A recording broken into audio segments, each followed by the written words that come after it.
was about 3:20 on a Thursday. There were 10 minutes left from school, and all I could think about was how anxious and overwhelmed I felt. I couldn't decide whether to follow my random but crazy feeling of excitement and go to a cross-country meet, or follow my regular schedule that I felt comfortable with, swim practice. Now, before I say any more, I would like to say that this Ella was very, very, very lazy. I didn't run. I swam because my mom made me exercise, and I thought gym class was dumb. But with a combination of my super fit Usain Bolt of a brother and my guidance counselor, who was ironically the cross-country coach, convinced me to join cross-country. Well, I was thinking, I'll probably go to like a couple practices to just like humor them or something. But my secret slipped, and my guidance counselor and brother found out. They told me to go to at least one meet. I was so afraid to fail, I didn't want to go to a meet. But that random Thursday was different.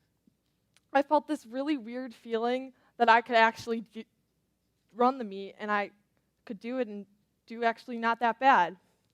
So I decided to follow my random crazy feeling and went on the cross-country bus. I was really nervous when I got on the bus. I kept thinking of the worst case scenario. Okay, worst case scenario. I fall, I pass out, I start walking, everyone hardcore judges me and starts laughing at me, I get laughed. I kept thinking of the worst thing that could happen. And my coach was actually very surprised to see me on the bus. We then arrived at the school that the meet was at. I was still very nervous. It was then time for me to run. I started to run, and I was one of the last girls running. It's okay, though, because I kept running, and watching all of them run just made me want to run even faster. I kept running, and then I saw my brother and my guidance counselor. They were cheering me on. Come on, Ella, 2 more laps to go. I kept running and running. Seeing all the girls move past me and seeing all the girls finish made me want to finish. I kept running. I felt the pain in my hamstrings. The pain, the humiliation of being slow, all just kept pushing me forward. I then finished. I persisted. I felt one of the best feelings in the world, the feeling of being proud of yourself. And then I ran another meet. Can you believe it? I can't believe it either. But this meet, however, was very small. There were only 9 girls running against me, so to say. But during this meet, I got lapped. Getting lapped. One of the many things I was afraid of. Well, getting lapped is a really weird feeling.